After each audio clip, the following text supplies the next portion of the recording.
I was ankle-deep in mud, tightening the last fence post by hand, when I saw the sheriff's cruiser crawling up the gravel road like a vulture circling roadkill. The tires crunched to a stop right behind my old pickup, and a second later, I spotted her Audrey Rimson stepping out from behind the cruiser like she owned the place. Audrey was the self-appointed queen of the Pine Rock Ridge HOA. Mid-50s, bleach blonde bob, oversized sunglasses, and a voice that could strip paint off a barn door. She lived 3 miles down the mountain but somehow decided my ranch house was her business. The deputy got out and gave me a polite nod. "Afternoon, sir." Got a call about an unpermitted structure going up. Said there's some kind of illegal dwelling on the property. Audrey folded her arms tight and pointed toward the back of my property line. "It's that shack. He put it up last week, no HOA approval, no permits, nothing. It's visible from the trail and it's an eyesore. This kind of thing lowers property values." I wiped my hands on my jeans and walked over. "That shack is a chicken coop, Audrey. Built it myself, and it's on my land." She sniffed. "We have rules in Pine Rock Ridge. You can't just throw up whatever you want. You're still within HOA jurisdiction." That's when I laughed. Not the polite, kind, real, belly-deep laughter that made the deputy raise an eyebrow. "You think this is part of the HOA?" I asked. "Audrey, I own the entire mountain. From the creek bed all the way up to the ridge. Bought it 5 years before Pine Rock Ridge was even built. Your HOA line ends over a mile downhill." Audrey's lips tightened like she just sucked on a lemon. The deputy looked from her to me. "Sir, can I see the property deed?"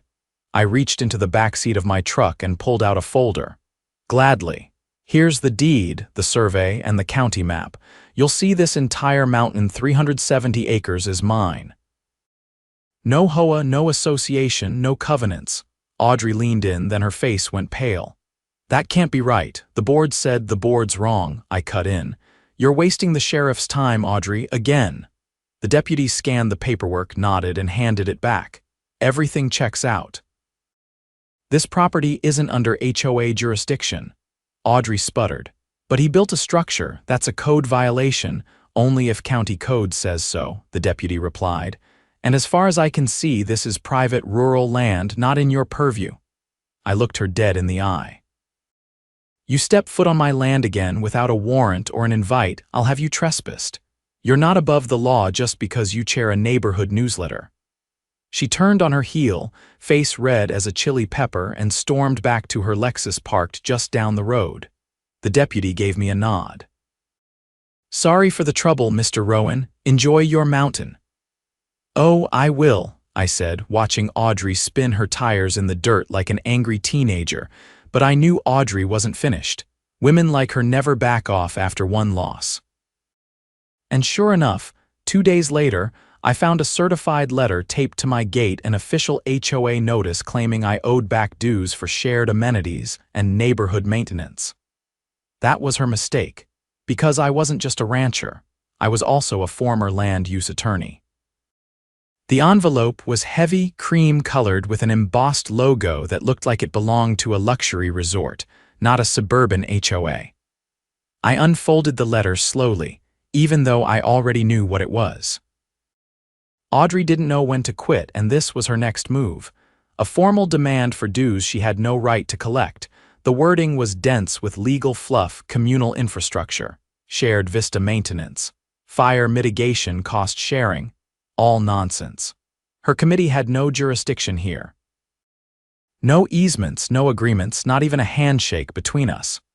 Yet here she was, trying to invoice me for nearly $800 a month, retroactively going back 2 years. Over $18,000 in total. I walked straight to my office, booted up my computer, and pulled up the county plat map again. I'd already printed it once for the sheriff's deputy, but this time I wanted something more detailed. I overlaid it with the HOA's own filings with the county recorder's office. Clear as day, their boundary stopped at the old fire road, a full 1.5 miles south of my northern fence line. No overlap, no ambiguity. They were trying to collect dues the same way a stranger might walk into your house and charge you rent. I drafted a formal cease and desist letter and sent it certified, return receipt requested. I also copied the county's Legal Affairs Division and the State Attorney General's Homeowner Protection Unit. I'd seen this kind of overreach before, usually in gated communities with too much money and too little oversight. The next morning, I drove into town, made a stop at the recorder's office, and sat down with a woman named Marlene. She'd been working there for over 20 years and knew every plat and parcel in the county by heart. "Let me guess," she said, flipping through a thick binder. "Audrey Rimsan's been at it again. She's trying to bill me for dues on land she's got no claim to." Marlene rolled her eyes and tapped the map. "Your parcel's a legacy lot. Recorded in 1989, HOA was formed in 2004. This boundary's set in stone unless you signed something to join, which you didn't. She's using the term shared amenities now, claims I benefit from the trail system." Marlene gave a short laugh. "The trails were cut from your land, not hers. If anything, she should be paying you." I left with fresh certified copies of all official maps and filings and sent those to the same agencies. That alone would have been enough to shut down a normal HOA, but Audrey wasn't acting alone anymore. 2 weeks later, I got a call from a friend who worked maintenance for the county. He said one of the HOA board members had submitted a service request, claiming a drainage culvert on my land was impacting HOA infrastructure. They wanted the county to dig a trench through my property to redirect runoff. I drove out that afternoon and found 3 orange survey flags staked into the ground on my side of the fence. That was trespassing and fraud. I took photos, filed a report with the county sheriff, and submitted a formal complaint to the Public Works Department. But that wasn't the worst of it. A few days later, I came home from town and saw a white pickup parked just off the trail that ran near my southern pasture. It had no markings, but a man in a reflective vest was walking around with a clipboard, taking photos of my barn. I walked up behind him quietly. "You lost," he turned quickly. "No, sir, just doing an inspection." "For who?" "The Pine Rock Ridge HOA hired our firm to conduct a site analysis for potential code violations." I pointed to the barbed wire fence he'd stepped over. "You just trespassed." He paled. "I was told this was part of the association's extended oversight area." "It's not legally, not practically, not in any universe. You step foot on this land again without my permission, you'll be explaining yourself to a judge." He raised both hands and backed off. "Understood. I'll report back to the client."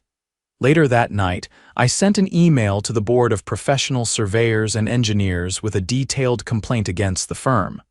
I attached the photos and a copy of my deed. The next afternoon, the company's legal team called to apologize and confirmed they'd canceled the contract. I figured that would be the end of it. It wasn't. The escalation came on a Tuesday. I was in the back field fixing a fence line when I heard sirens not close, but loud enough to make the birds go quiet. Minutes later, 2 county cruisers and a fire inspector's truck pulled up my driveway. I wiped my hands and walked over, heart pounding in a way it hadn't since my last courtroom trial 10 years ago. The lead officer stepped out.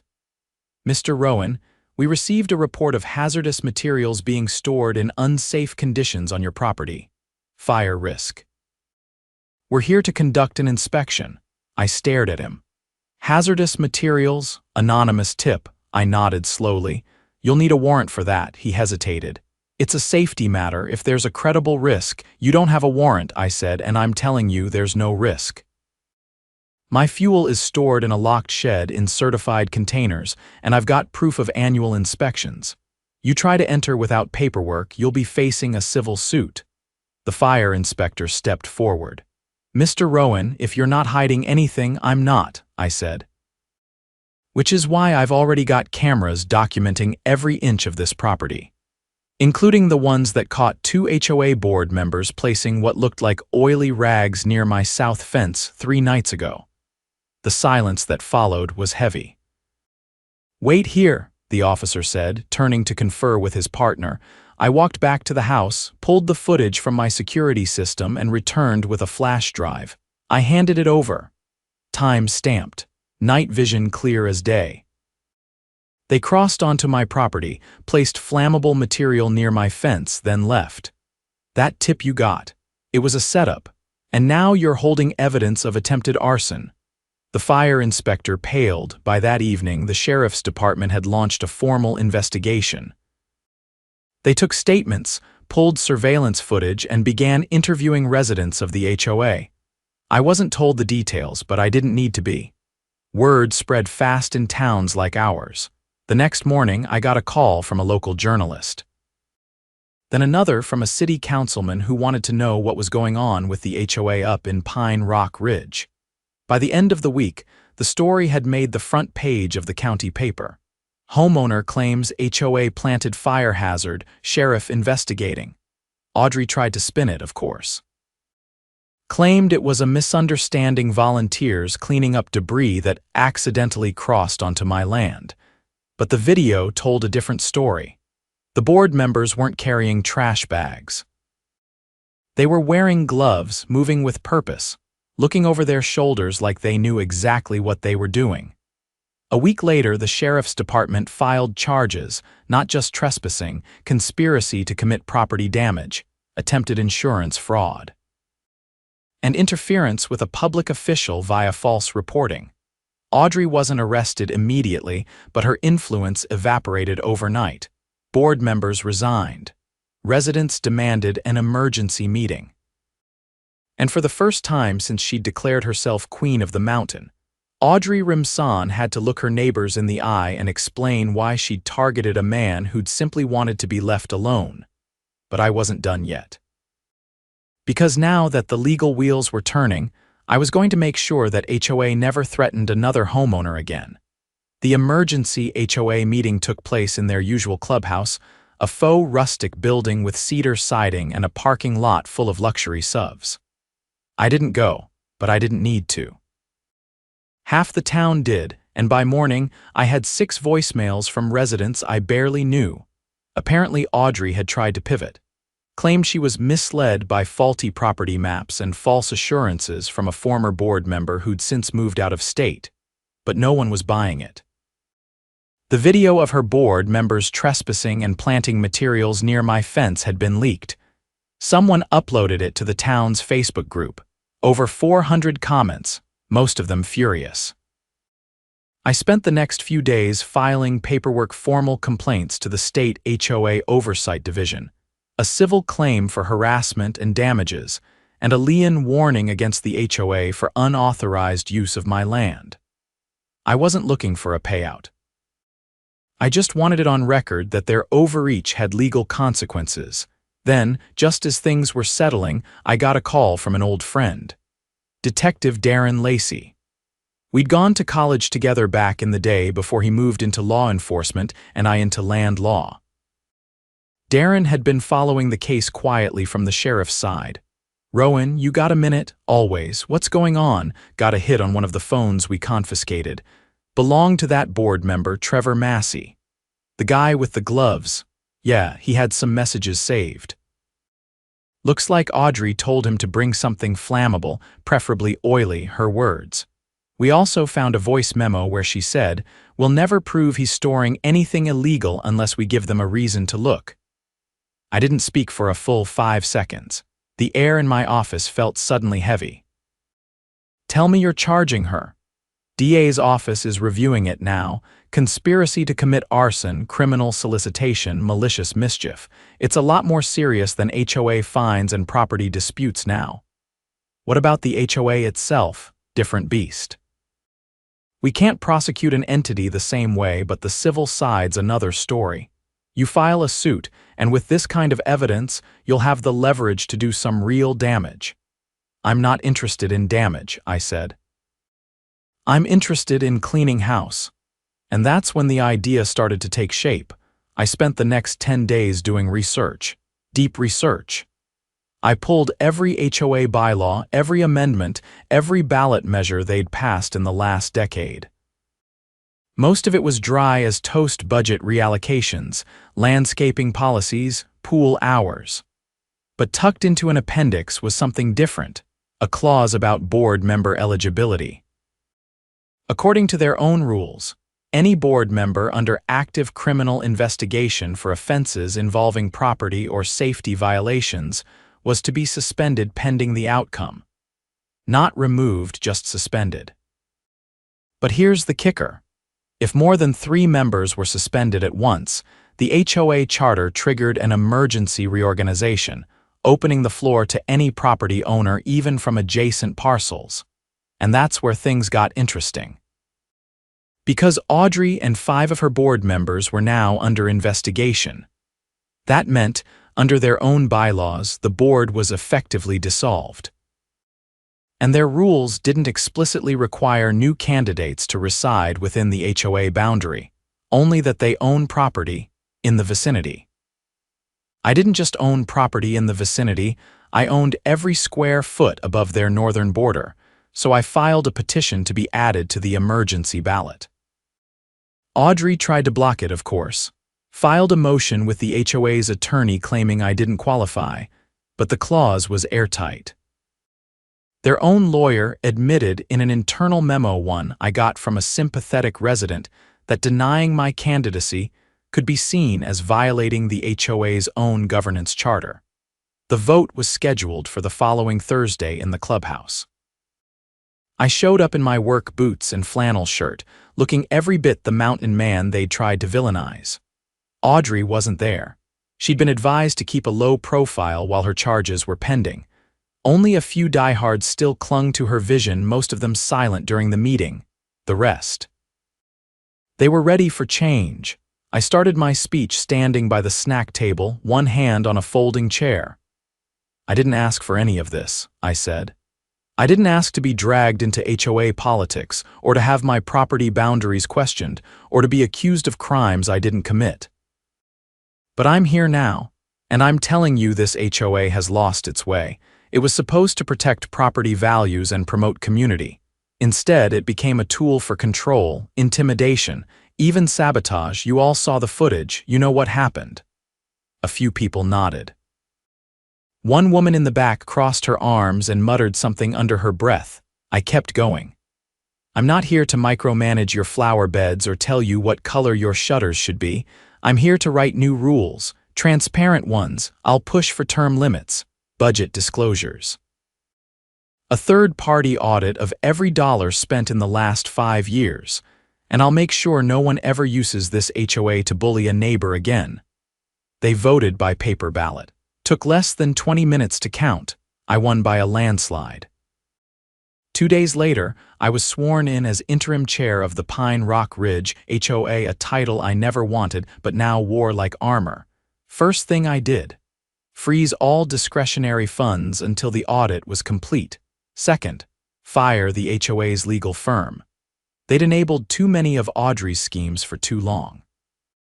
Third, I filed a motion with the county to formally redraw the HOA's recognized boundary according to the actual legal plat, not the interpretive version Audrey had been using. The motion passed. My mountain was officially recognized as sovereign from the HOA, no longer even in question. And then I held an open forum. Told every resident to come forward with complaints, stories, fines, fees, anything they'd suffered under the previous board. What came out of that meeting filled 5 legal pads.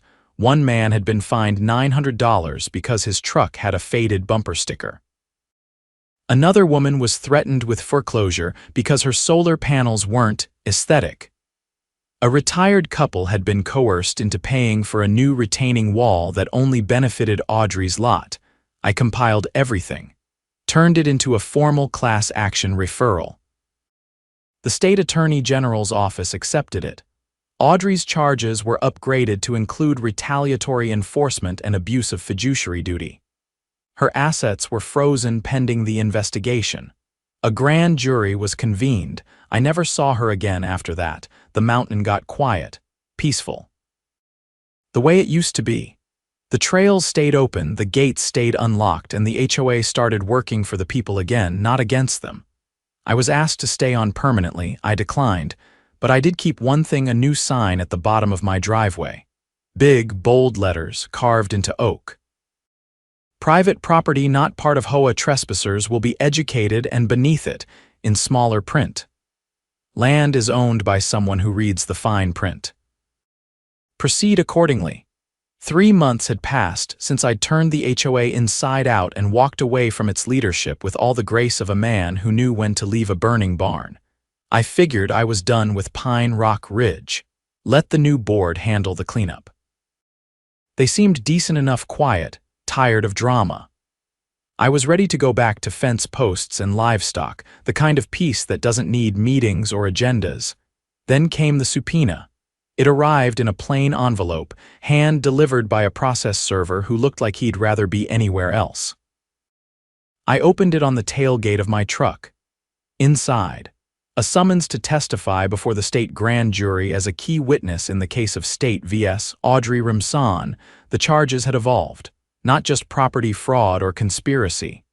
The investigation had uncovered something worse, something no one had expected. Audrey had been laundering HOA funds through a shell company registered in Colorado, a firm supposedly hired for amenity upgrades that never happened. Over $180,000 had been funneled into it across 4 years. The company didn't even have a physical office, just a P.O. box and a disconnected phone line. Worse still, one of the contractors she'd used to cover her trail, a man named Lionel Bricks, had gone missing 2 weeks earlier. His truck was found abandoned near a riverbed 3 counties away, cab door wide open, coffee still warm. That changed everything. I arrived at the county courthouse early on a Monday, dressed like someone who didn't trust suits. The prosecutor, Meredith Givens, met me in a quiet conference room with a thick folder and tired eyes. "Mr. Rowan, I appreciate you coming in. We've traced several communications between Audrey and the shell company. You're on record as having exposed the HOA's initial overreach. We believe your testimony will help the jury connect the dots." "She doesn't scare me," I said, thumbing through the documents. "She should," Meredith replied. "There's a paper trail, but it's thin. She used burner phones, encrypted emails. She was careful. But arrogance leaves fingerprints, and you've already traced some of them." My testimony took nearly 4 hours. They asked about the forged property maps, the phony inspection, the fire hazard setup, and now the money. I told them everything, down to the way Audrey had weaponized bureaucracy. The jury listened without a word. One man took notes like he was preparing for war. When I left the courthouse, the air felt heavier, like a storm was rolling in. I didn't know then just how literal that would become. That night, I got a call from a resident in Pine Rock Ridge, Mia Talbot, a nurse who'd clashed with Audrey over a fence height dispute a while back. Her voice was shaking. "Someone broke into the clubhouse," she said. "The new board members found the place trashed this morning. Files were missing. The security system was wiped." I asked if the police were involved. "They're taking it seriously.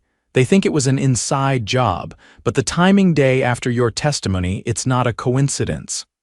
I drove down the next morning. The clubhouse door had been pried open with a crowbar. Inside, the filing cabinet room looked like a tornado had passed through. Board meeting minutes, budget reports, contractor files gone. Even the hard drives from the surveillance system had been yanked out of the wall, but Audrey had made a mistake. Again. The HOA had recently hired a third-party auditing firm, neutral, out of state, and thorough. I knew one of the partners from a case I'd worked a decade ago.